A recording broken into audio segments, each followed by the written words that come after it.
नमस्कार दोस्तों।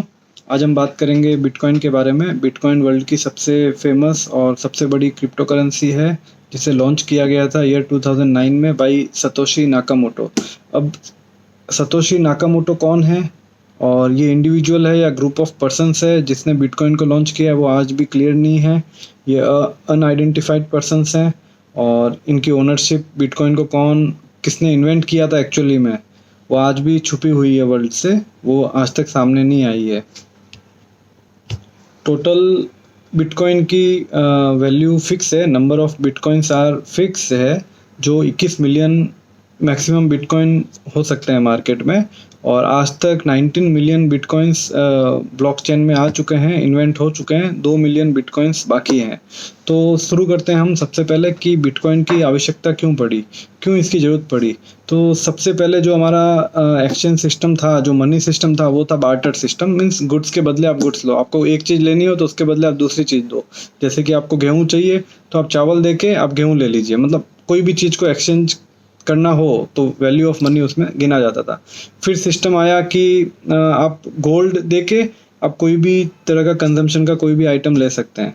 तो उसमें भी दिक्कत आने लगी कि भाई गोल्ड बड़ा हो तो उसे कट करो, उसमें रिस्क होता है, उसकी वैल्यू कैसे प्रॉपर की जाए, कैसे वेट हो उसका, छोटा सा अगर आपको चीज़ चाहिए तो आपको कितना गोल्ड देना है, तो वो सब दिक्कत आने लगी। तो उसके बाद गवर्नमेंट ऑफ इंडिया ने ऐसा सिस्टम किया कि भाई आप गोल्ड दे के गवर्नमेंट से आप रसीद ले लीजिए और वो रसीद आपकी मान्य होगी। आप दुकान पे जाइए, वो रसीद दीजिए तो उतना वैल्यू आपका गिना जाएगा, उसके बदले में उतने वैल्यू के आपको गुड्स मिल सकते हैं। बट उसमें भी दिक्कत हुई और उसको आगे चल के जो रसीद थी उसको गवर्नमेंट ऑफ इंडिया ने लीगल करके रुपी नोट को प्रिंट कर दिया और उसमें लिखा कि भाई गवर्नर प्रोमिसेस टू पे यू दिस रुपीज़। तो उस तरीके से मनी सिस्टम लॉन्च किया गया। बट उसमें भी एक ऐसा दिक्कत है कि आज जैसे हमारी बैंक्स हैं, तो बैंक में अगर बैंक ने किसी गलत आदमी को लोन दे दिया है, ठीक है, जैसे कि नीरव मोदी है, विजय माल्या है, पीएनबी बैंक का घोटाला है, लेमैन ब्रदर्स का 2008 में जो घोटाला हुआ था उसकी वजह से बहुत पूरे वर्ल्ड में फाइनेंशियल क्राइसिस हो चुका था, पीएमसी बैंक का जो घोटाला हुआ सितंबर 2019 में। तो इसमें कैसा होता है कि जैसे आपने बैंक में पैसे डिपॉजिट किए और बैंक अलग अलग लोगों को लोन देता है और उनकी रिकवरी करता है, तो जिससे बैंक चलता रहता है, सिस्टम आपका मॉनेटरी सिस्टम, फाइनेंशियल सिस्टम अच्छे से चलता रहता है। बट इसमें एक चीज़ दिक्कत ये होती है कि अगर बैंक कोई गलत आदमी को लोन दे दे तो वो पूरा का पूरा पैसा डूब सकता है। तो आपको अगर अच्छे से पता होगा कि पीएनबी बैंक है, पीएमसी बैंक है, उन लोगों ने तो अपने डिपॉजिटर्स को लॉक कर दिया था कि भाई आप पैसे नहीं निकाल सकते और एक लिमिट तक निकाल सकते हैं। यस बैंक का भी हम सभी को पता है। तो उसमें एक ऐसा दिक्कत होता है कि उसमें चांस होता है कि रुपये का डी वैल्यू हो सकता है। रुपये जैसे आपको याद हो कि डीमोनेटाइजेशन गवर्नमेंट ने किया था, तो आपके पास जो भी लीगल नोट्स थे उनकी वैल्यू गवर्नमेंट ने रातों रात ही ख़त्म कर दी थी। तो ये सब जो दिक्कत होती है, जो ये फ्रॉड होने के चांसेस होते हैं, जो इन्फ्लेशन बढ़ने के चांसेस होते हैं, जब ये सब घोटाले होते हैं तो गवर्नमेंट को नए रुपी नोट छापने पड़ते हैं। उसकी वजह से इन्फ्लेशन क्लियरली बढ़ता है। नए नोट जितने छपेंगे उतनी ज़्यादा इन्फ्लेशन बढ़ेगी, उसका डायरेक्टली कोरिलेशन होता है हमेशा ही। तो आज के दिन में भी यूएस, यूके, इंडिया, रशिया, बड़ी बड़ी कंट्रीज़ बड़ी मात्रा में नोट्स छाप रहे हैं। तो नियर फ्यूचर में काफ़ी पॉसिबिलिटीज़ हैं कि इन्फ्लेशन और बड़े लेवल पे होगा और बड़ा होगा इन्फ्लेशन और ज़्यादा होगा इन्फ्लेशन। तो ये सब को समझते हुए ऐसी करेंसी का डिमांड था कि भाई जिसमें है ना ये सब रिस्क कम हो, ये सब जो डिसएडवांटेजेस हैं ये मॉनेटरी सिस्टम के, वो थोड़े कम हो जाए। उसकी वजह से क्रिप्टो करेंसी में काफ़ी अच्छा बूम आया।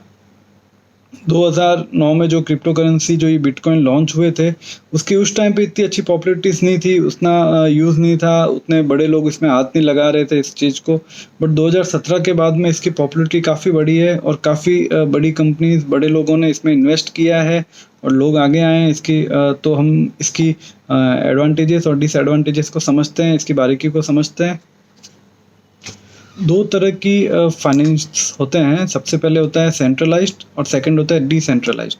सेंट्रलाइज्ड में आ गया जो इंडियन मॉनेटरी सिस्टम है और जो बाकी वर्ल्ड की है, जिसमें कोई भी हर कंट्री का एक बैंकिंग अथॉरिटी होता है, वो पूरे के पूरे सिस्टम को ऑपरेट करता है। जैसे अपने यहाँ पे आरबीआई है इंडिया में, तो वो हो गया सेंट्रलाइज, जहाँ पे आपको कोई भी ट्रांजैक्शन करना हो तो आपको बैंक के थ्रू करना है।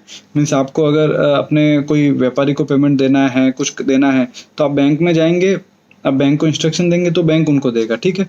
तो उसमें हो गया कि आप 2 पर्सन को अगर पेमेंट करना है तो बीच में बैंक रहेगा, थर्ड पार्टी बैंक रहेगी।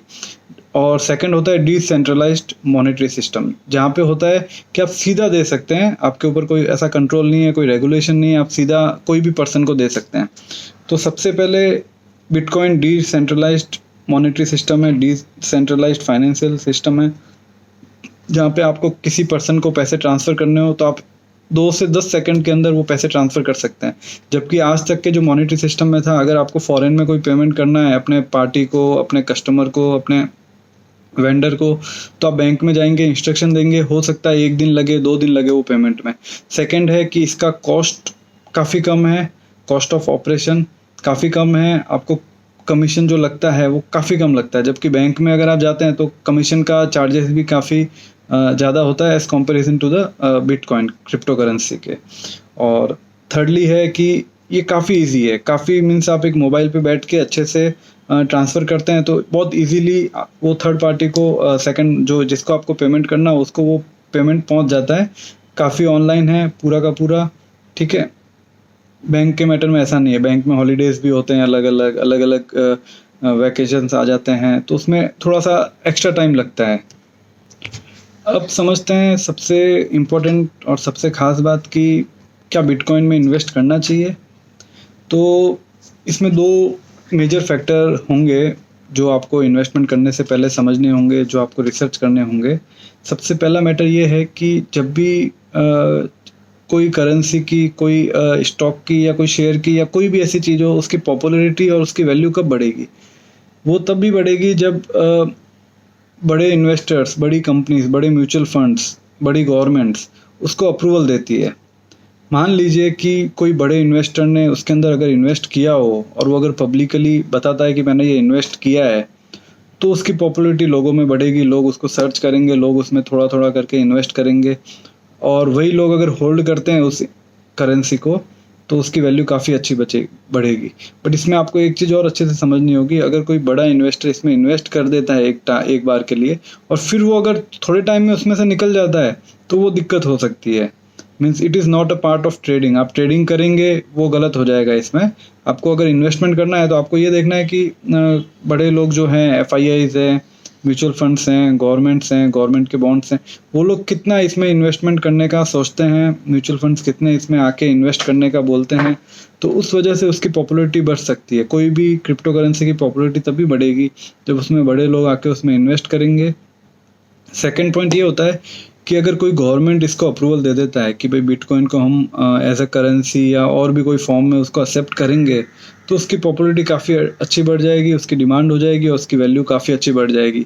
तो ये 2 फैक्टर्स हमेशा आपको ध्यान रखने हैं। सिर्फ बिटकॉइन ही नहीं, जो अदर क्रिप्टो करेंसीज है, काफ़ी सारी क्रिप्टो करेंसीज है, मोर देन 200, तो उसमें आपको ये चीज़ ध्यान रखनी है कि अगर ये 2 चीज़ें होती है, बड़े लोग इसमें इन्वेस्ट करते हैं और सेकेंडली अगर गवर्नमेंट कोई भी तरीके का अप्रूवल देती है कि भाई हम इसे फॉर्मल करेंसी के रूप में अप्रूव करेंगे, या फिर और भी कोई तरीके से अगर उसको एंट्री देते हैं और उसको पॉजिटिव नोट में बात करते हैं, तो उसकी पॉपुलैरिटी काफ़ी अच्छी बढ़ेगी।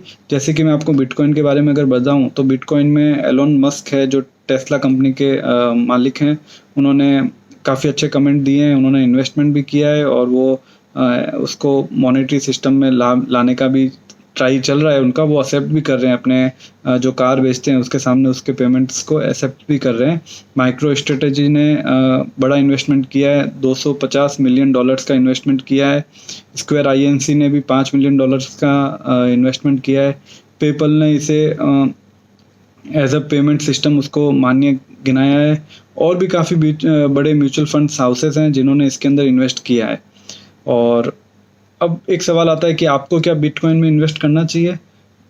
बिटकॉइन में आप इन्वेस्ट कर सकते हैं, बट आपको ये चीज़ ध्यान रखनी होगी कि आपका जो एक्स्ट्रा फंड है, जिसे हम पार्टी फंड बोलते हैं, पार्टी के लिए जो फंड होता है मेनली, जो अगर आपका लॉस हो जाए तो भी चलेगा, तो ऐसा फंड आप इन्वेस्ट करिए। वो अमाउंट अलग अलग हो सकता है, किसी के लिए 1000 हो सकता है, किसी के लिए 2000, 5000, 10,000, अलग अलग अमाउंट हो सकता है। तो आप एक बार उतना इन्वेस्ट करिए और उसके ऊपर ध्यान रखिए कि बिटकॉइन में क्या पॉपुलैरिटी बढ़ रही है, क्या अपडेट आ रहा है, गवर्नमेंट उसमें और अप्रूवल्स दे रही है, अच्छे से चला रही है, बड़े लोग इसमें आ रहे हैं, तो वो आप अपडेट रखिए, उसके हिसाब से आप अपना इन्वेस्टमेंट करिए।